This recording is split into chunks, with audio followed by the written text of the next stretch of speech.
Welcome once again to another exciting episode of Unveiling the Myth, the show where Africa's forgotten legends and spiritual echoes come alive. I am Dami, your host, and today we journey into the deep leafy folds of Kwara State, Nigeria, to a place where water doesn't just fall, it responds. They say if you stand near the base of the Owu waterfall and call its name, it answers, not just with words, but with a surge. A pulse of power, as if something ancient has been stirred. Now, why does the Owu waterfall grow fiercer when you call its name? Is it a myth? Is it mere coincidence? Or is the waterfall more than just water? Let's find out together. The Owu waterfall, some call it Nigeria's most majestic natural fall.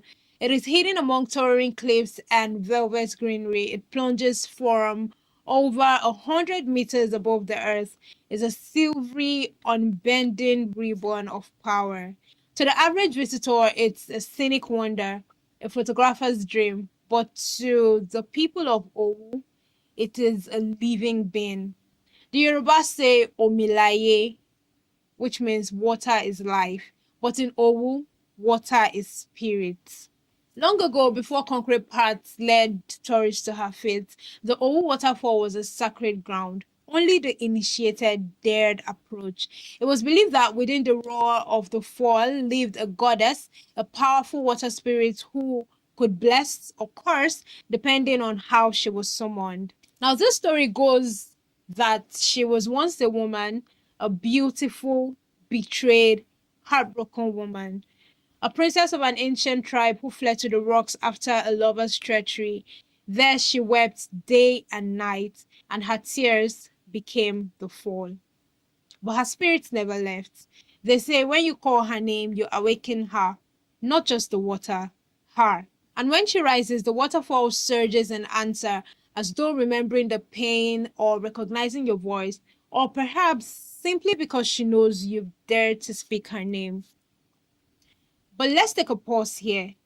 Could there be a scientific explanation? I mean, waterfalls can respond to shifts in the wind, sound waves, and vibrations, right? Could the calling of the name just be a coincidence?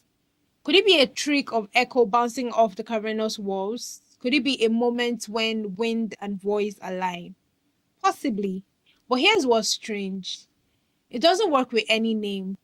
Try calling water or Yemoja or come on. Nothing changes. But call the name Owu and the change is undeniable. There's something in that name, something sacred, something awakened.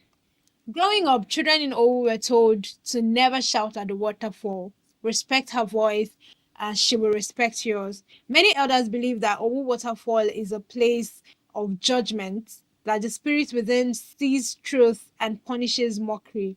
There are tales of disrespectful travelers swept away in sudden floods, of echoes that returned not your voice, but someone else's.